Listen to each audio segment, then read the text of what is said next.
Hello, it's Mr. Sexton again. I hope you enjoyed your New Year celebration, and we're going to get talking today about Chapter 10 in the textbook. And Chapter 10 in the textbook will deal with campaigns and elections. So as we go through this, please keep in mind that later in this week there are going to be some assignments that you'll need to be completing. The one assignment that you'll be doing for sure is the elected officials assignment.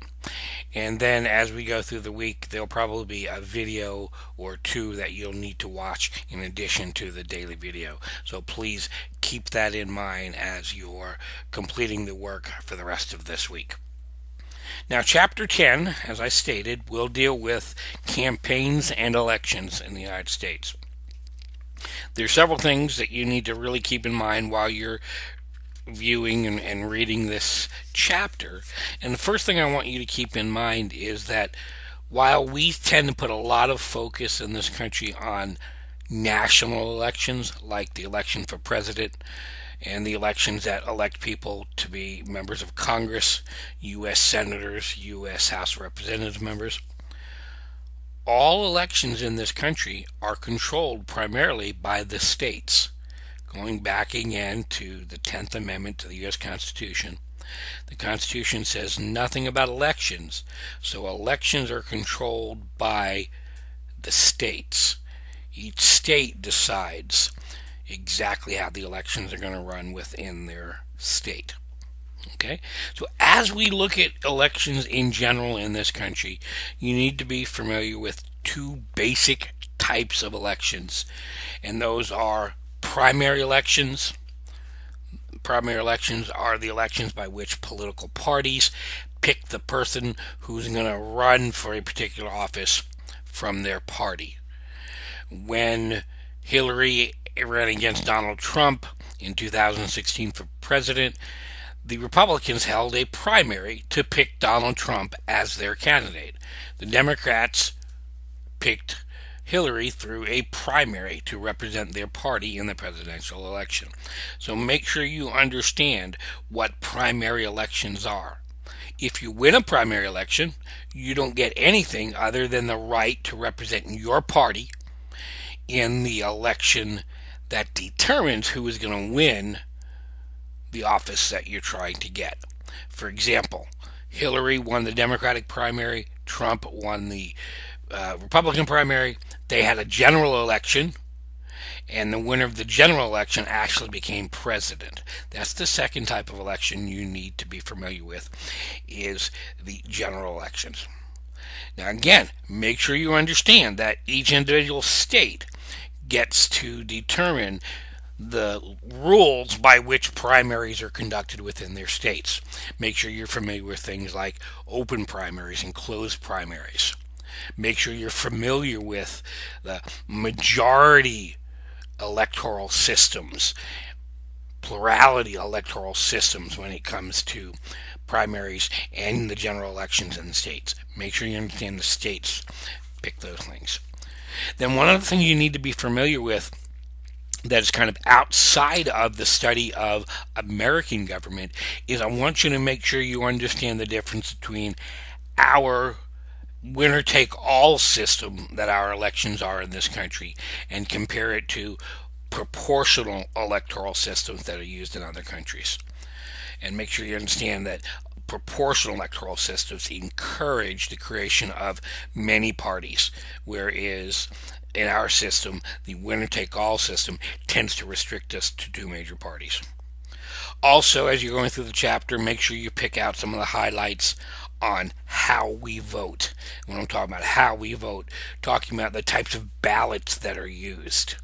Do states allow straight ticket voting or not? Do we allow Australian ballots or do we have public ballots? Make sure you understand things like straight ticket ballots.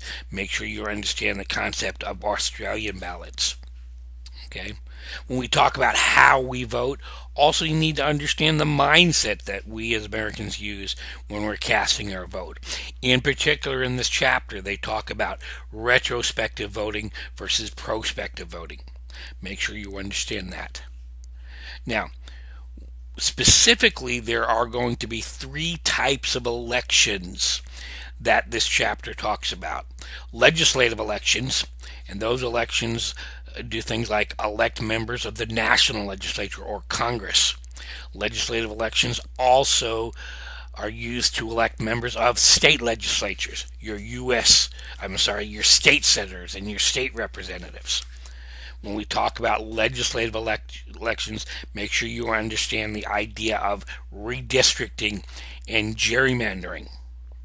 When we look at presidential elections, make sure you understand the idea of a presidential primary versus a general election.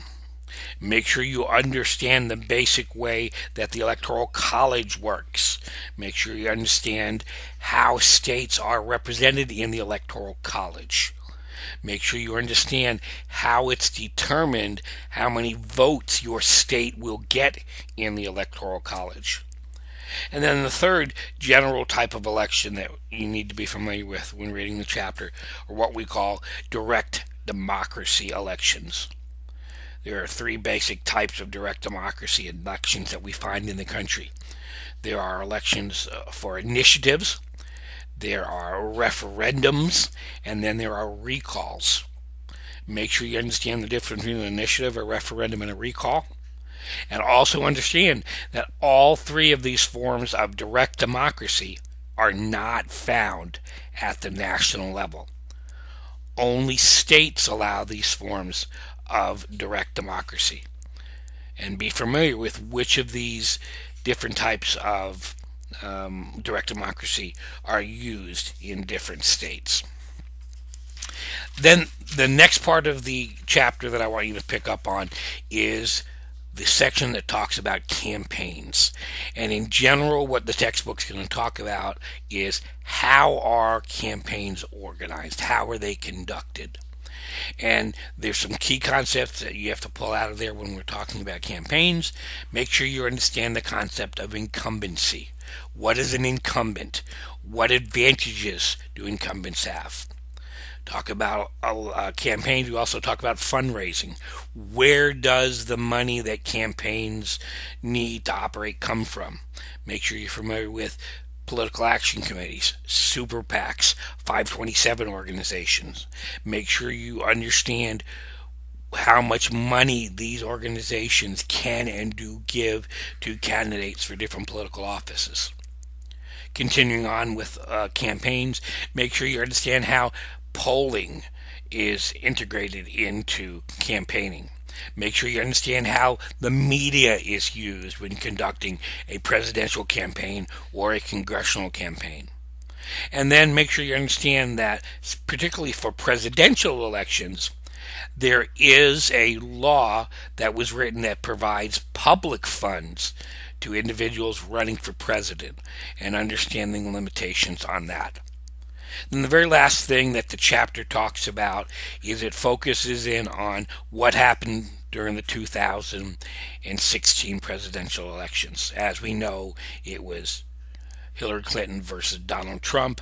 Know the results of that, but also read what your author has to say about things like voter turnout and the types of campaigning that was going on. What type of, was there a lot of mudslinging? Was there a lot of policy debate? What types of things, what types of campaigning went on during that election? Okay? So make sure you go through and you're reading the chapter. The bulk of that chapter deals with elections, and there's lots of different definitions that you find in your study guide that I didn't mention in this video. Make sure you're familiar with those, and then also make sure you're reading that section that deals with the results and what we can kind of expect in this country in relation to the 2016 presidential election.